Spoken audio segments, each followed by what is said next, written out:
is Kumar Nandigam, and I own a company called TechPros Inc. So I own and manage the company. I'm the CEO, and I'm the A to Z for the company. And we are based out of Dallas, Texas. And we are an IT services company, about a 5 million revenue company, and we are into technology industry. Work with pretty much small and medium businesses, and we are partnered with IBM, Oracle, Sun, and Microsoft.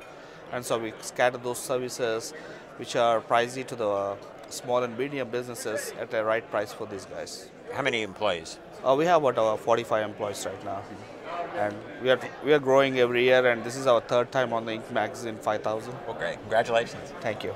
So, you're the founder, Yes. and was this your first business? Yes. How important is it to get bigger in this environment, in this economy?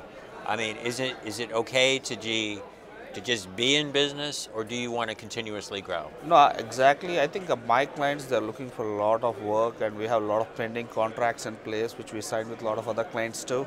And the big challenge, what we are seeing, especially in this economy with IT industry, we are shortage of resources. We don't find people with right skills. That's why a lot of IT work is being done abroad, outsourced. So I think we need a lot of resources, and I think this growth will go on for next couple of years.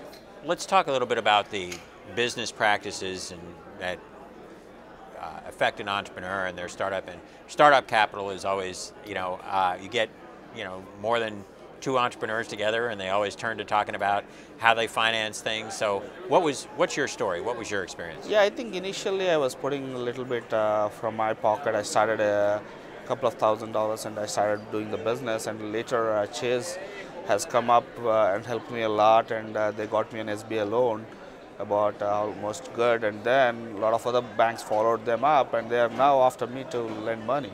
So that's a good thing. How does that feel? Because that's a little bit of a different problem. I mean, typically entrepreneurs are chasing things, Right. And to have people chasing you, I mean, is it tough to sort that out? No, I think initially I was in the same shoes like what you're talking about. I was chasing like big banks like Bank of America, Chase and all, and suddenly one of the banker was able to help me out getting surety from SBA. We started the loan line of credit, and then things started rolled out. The numbers were growing, they're seeing the return, and we are doing the payments on time, and everything is good.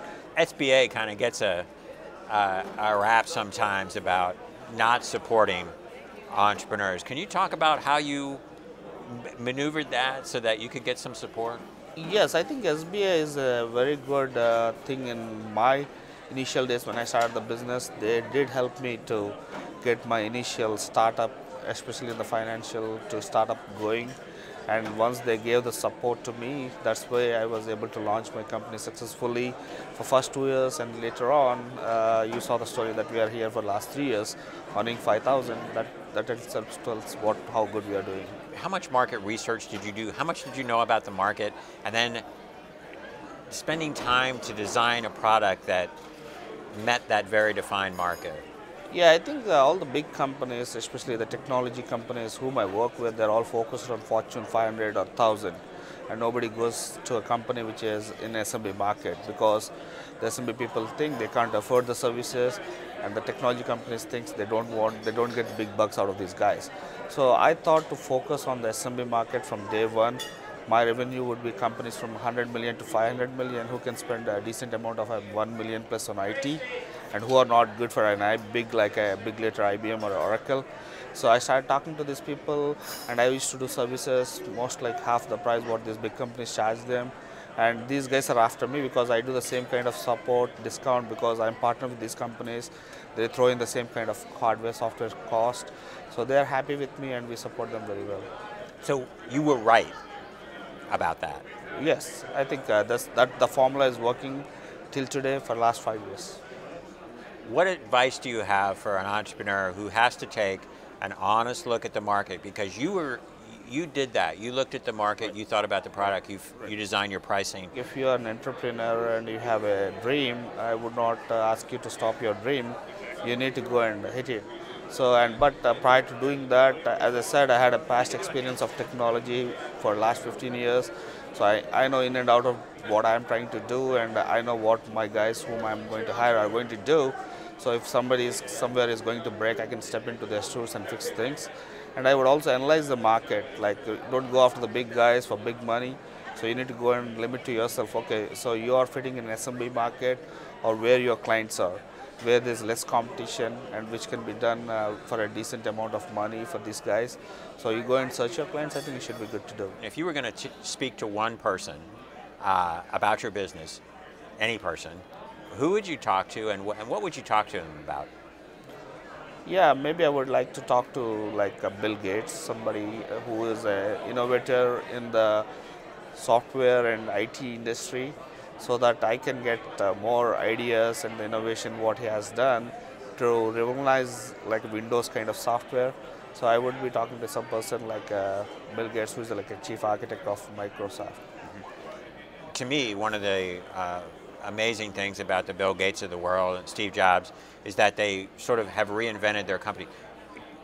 Technology hasn't stopped. Right. You know, their companies have continued to evolve as technology has changed. So you, leading a technology firm, how do you stay ahead of that wave or ride that wave so that your company doesn't, fall behind?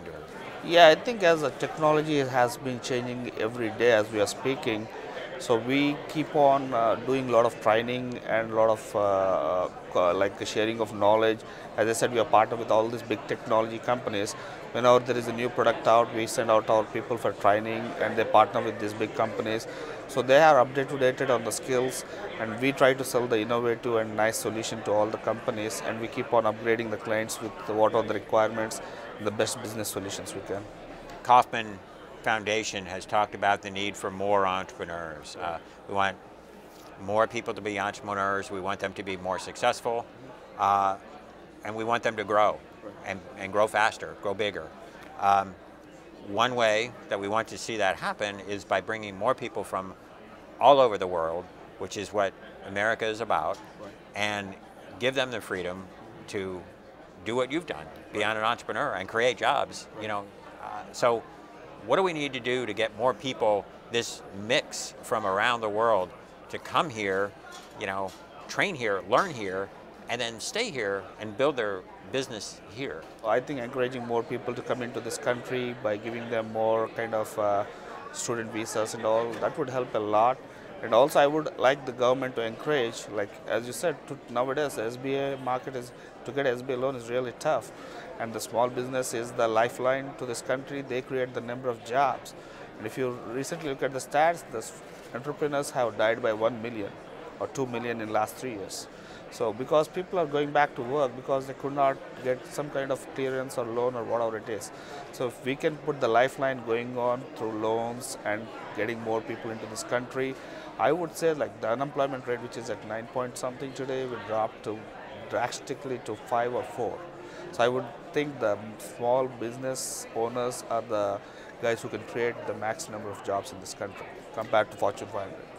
What drew you to have your business be here? This is the land which gave me the higher degree of education. I learned a lot here. I like the culture, how people are, like the government, the people are encouraging and supportive. And I thought I can build a big, better enterprise here. And because this is the place where I got to build myself 15 years, I want to give back to the society, more jobs, and build this country. And I think that's how I thought I'll build my business here. And finally, when you look at your company today, do you take time to step back and see what you've built and see what's there? Or are you always looking at what's missing? I don't think so, particularly nothing, but I feel what I had been doing is good for the last 5-6 years. Started with the one myself in the company, and today we are at 50 people. So I think I'm giving back whatever I learned in the last 15-20 years in my career to the society and this country, which has given a lot of encouragement and support to me. That's great. Thank you. Thank you.